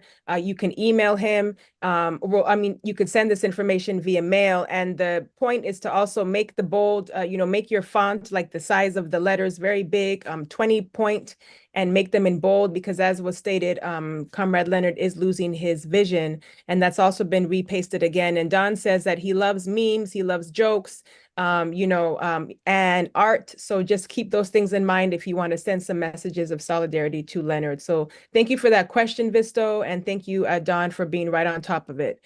And yes, anything else? And we'll make sure we get that on the Facebook page as well, Uhuru. So I do want to just address, questions that people have about how to get involved, because we are a part of the Uhuru movement, and the Hands Off Uhuru was again initiated following the attacks on July 29th. But it's also clear that that the Uhuru movement has many fronts. And this question often comes up with, how can you get involved? And, we want to remind people that if you are an African who wants to, be a part of these, organizations, you can join the African People's Socialist Party. You can join many of the mass organizations. If you're an African woman, join the African National Women's Organization, join the International People's Democratic Uhuru Movement, join the Hands Off Uhuru Fightback. If you want to stand in solidarity with the African liberation struggle, join the mass organization of the Uhuru Solidarity Movement. If you have skills in, like if you're a scientist, you're an educator, you are in healthcare, we have organizations that are building like the All African People's Development and Empowerment Project. And we say this because, again, the African People's Socialist Party has come under attack because it has represented and built concrete solutions to what colonialism has tried to do, which has tried to destroy the ability for African people to build on our own self-interest. And so, again, with an organization that plans to self-govern, when African people are free, when colonized peoples are free, we don't have to look around for where are our hospitals, where are our, housing, where can we find food? We are, in the process of building that right now. And this is what is such a threat to the system. So I just wanted to address that from one question that came in from a Zoom registrant who's not on with us today, but we did want to acknowledge that. So any other questions, Penny? And if not, we can move on to our next section. Uhuru. Uhuru. Oh. Not from here. Any questions Okay. in this room? Yes, that's right. You're on the ground in St. Louis. Yes, we are at Aquaba Hall. Uhuru. Because that was a powerful fundraiser. I just really want to salute Comrade Jesse and Comrade Amanda, who headed up the fundraising team, and just powerful response today. And we will get to that $8,000 milestone. That would be a total of $277,000 and on to phase 2.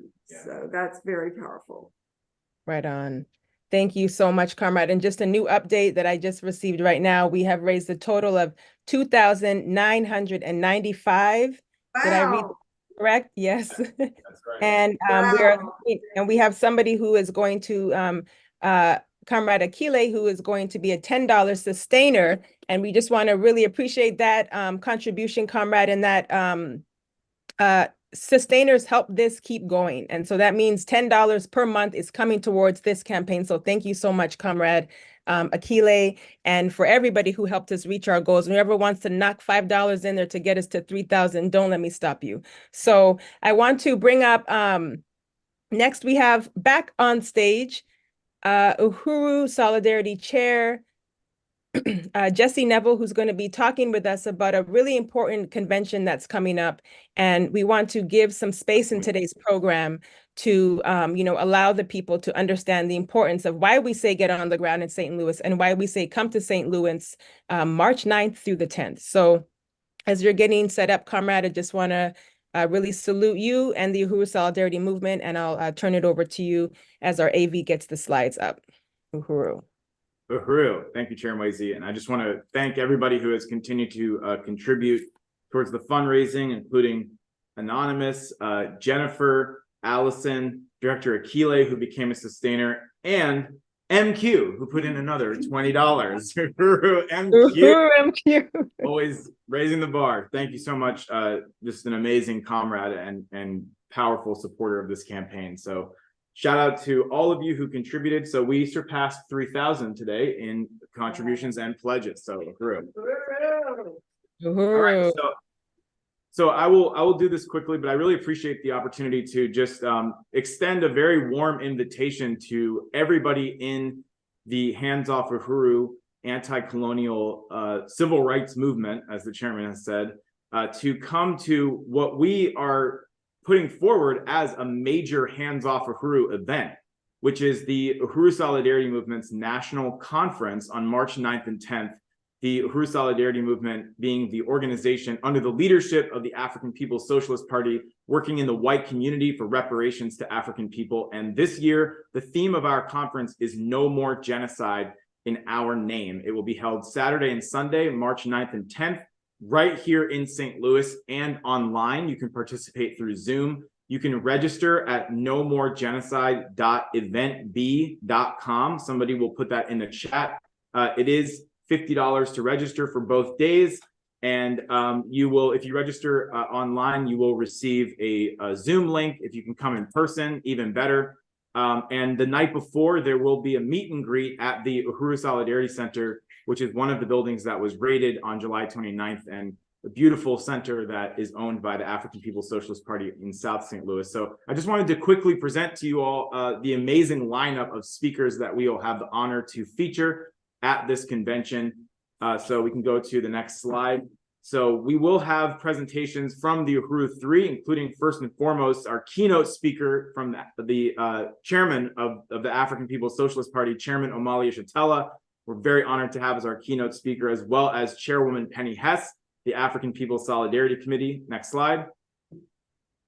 We also will have in person here with us the chair of the Hands Off Uhuru campaign, Chair Mwezi Odom, who will be speaking to us here in St. Louis, as well as also in person here in St. Louis, our amazing comrade John McCarthy from the Center for Political Innovation and a fierce advocate for the Uhuru 3. Next slide. We will also have a workshop presented by Deputy Chair Onizane Yeshitela and a tour of the Black Power Blueprint, the anti-colonial economic programs of the African working class that are the reason why the US government is attacking this movement. So we will have a tour of those institutions here in North St. Louis. Next slide. We will also have a panel on the struggle to free Leonard Peltier, and we are very honored that we will have joining us on that panel Jennifer Jones, the lead attorney for the Leonard Peltier Adhoc Committee, as well as revolutionary professor, scholar, activist, and author Ward Churchill. This is going to be a powerful panel putting forward and winning unity and participation in the campaign to say not one more year, free Leonard Peltier. Next slide. We will also have a panel on the question of Palestine, free Palestine, long live the anti-colonial unity between the African and Palestinian revolutions, with Nancy Mansour, who has spoken on previous Hands Off Uhuru webinars and who is a co-founder of Existence is Resistance, and Comrade Mona Al-Bayomi, who is in this meeting today, who is based out of Washington, D.C., an incredible artist and activist who will be speaking on this panel. Next slide. And other powerful speakers will include Director Akile Anai, the Director of Media and Communications for the African People's Socialist Party, Tafari Mugeri, joining us from Occupy Zania or South Africa, the Director of Organization for the Africa region of the party, and Afia Nwangaza, a veteran of the civil rights struggle, the Student Nonviolent Coordinating Committee, and the Director of the Malcolm X Center for Self-Determination. Next slide. So just want to put that forward, an amazing lineup. We're going to have such a great conference on March 9th and 10th, and this is a Hands Off Uhuru conference. So please go to nomoregenocide.eventb.com, get registered, join us in St. Louis or online via Zoom, and you will receive a Zoom link after you register. No More Genocide in our name, March 9th and 10th. Uhuru. Uhuru, wow, really exciting, comrade. Thank you so much. Really vibrant and great presentation, leading us up to this national convention for the Uhuru Solidarity Movement. Thank you, Chair Jesse, and we hope everybody will be on the ground for one of many times that you will be in St. Louis. Now is the time to start, mobilizing our base. So thank you so much. And I just want to make sure that I'm not missing anything before we move on to announcements. And I think we're good to go. So comrades, there is, not much more to say, but that we will put the state on trial and that we want to salute and appreciate everybody for your support. And I'm going to just take us through our announcements as we close for today's program, and just remind everybody to go to handsoffuhuru.org for all of your, information needs around how to follow this campaign, how to stay up to date with what is happening. You can, sign the emergency pledge. We continue to see people signing that pledge throughout the week, throughout the days. If you have not, or if you are not one of them, please go to the website. On the homepage, you can scroll down and you will see a yellow box that says sign the emergency pledge. And next to that box, you can also sign up for emails to make sure that you are invited to these types of events and other updates. Also to volunteer and to donate, to continue to donate to this legal defense fund. So we want to really salute and appreciate our volunteers who are taking up roles in social media, in public relations, in outreach, in helping to build these types of events. So thank you so much, those of you who are in this fight back. And again, we want to remind everybody that on June 22nd, again, is the National Day of Action for Leonard Peltier. We will have more information about this up on our website and in future webinars, so you can keep checking back to handsoffruhuru.org/events, and you will also learn more about this on the freeleonardpeltiernow.org website as well. And again, remember, we want to remind people and begin to organize for our trial date on Tuesday, September 3rd in Tampa, Florida. Come to the trial. We want you to make your commitment. If you can, just like Penny put out in the start, put it in the chat that you will be there, that you will work to mobilize people to get there on the ground in Tampa, Florida. This is the day after Labor Day. Mark your calendars, to be a part of this fight back on the ground in Tampa. And again, on March 16th, we are mobilizing for our national or our worldwide virtual rally, but we want to bring the people in because we are having a national day of phone banking for the Hands Off Uhuru, Hands Off Africa Fight Back campaign. And those of you who were involved in this phone banking last year, you would remember that it was very exciting. It was great to just reach out and hear from our supporters. And if you want to be part of, helping to make these calls, to help, bring donations in to help us meet our phase 1 goal, and to actually prepare us for the next phase, which is phase 2 of this fundraising goal, please mark your calendars for March 16th. And if you want to be involved, put us in the chat that you want us to reach out to you to help make phone calls on behalf of the campaign for the National Day of Phone Banking. And just want to really appreciate and salute this event that's taking place on March 21st. And this is in tribute of a revolutionary warrior, Brother Ralph Pointer. Those of you who may not know, Ralph Pointer has left us in the late of 2023, but he is still with us, and we want to really salute and put forward this event, which will be a solidarity event for political prisoners, Mumia Abu Jamal and Leonard Peltier. There will be live music and entertainment, poets, food and refreshments. The doors open at 5 p.m. This is on the ground at the Riverside Church in Harlem, New York. So you can go to handsoffruhuru.org to learn more information and to register for that event.